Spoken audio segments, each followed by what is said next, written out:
China has been declared by lawmakers in the U.S. House of Representatives as a developed country and not a developing one. The House unanimously voted and passed the bill PRC is not a developing country on Monday. But is China a developing country? Does the U.S. have the right to single-handedly strip China of that label? Now China is indeed the world's second largest economy, only ranked lower than the United States in terms of the size of economy.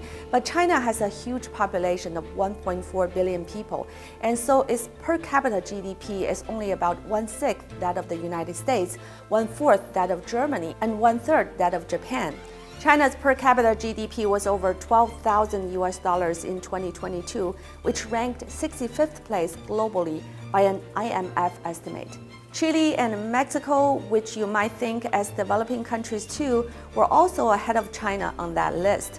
And although China's per capita GDP has already surpassed the $10,000 benchmark, it is not the same when it comes to its personal income numbers. Back in 2020, then Chinese Premier Li Keqiang said that the average yearly income of Chinese people were only about 30,000 yuan or $4,000, and the monthly income of 600 million Chinese were still less than 1,000 yuan or merely $150.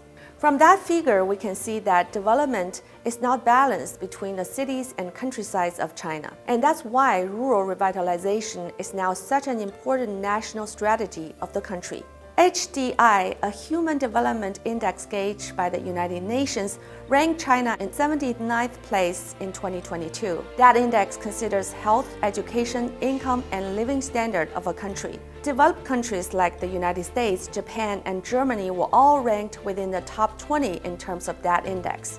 So for the standard of the United Nations, China still has a long way to go as a developing country and still needs to seek overall development in all aspects.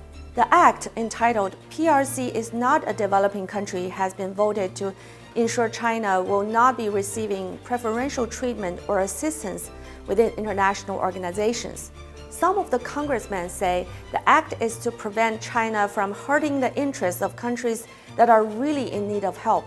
But according to Zhongfei Teng, a researcher at Institute of International Strategy of the Chinese Academy of Social Sciences, in recent years, China has actually formed win-win cooperation relations with world organizations.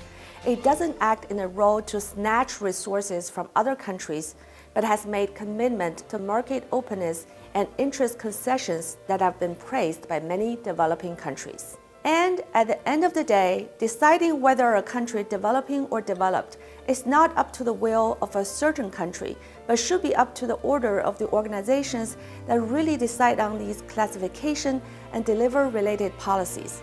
The bill for sure is another move of the United States to contain China's development.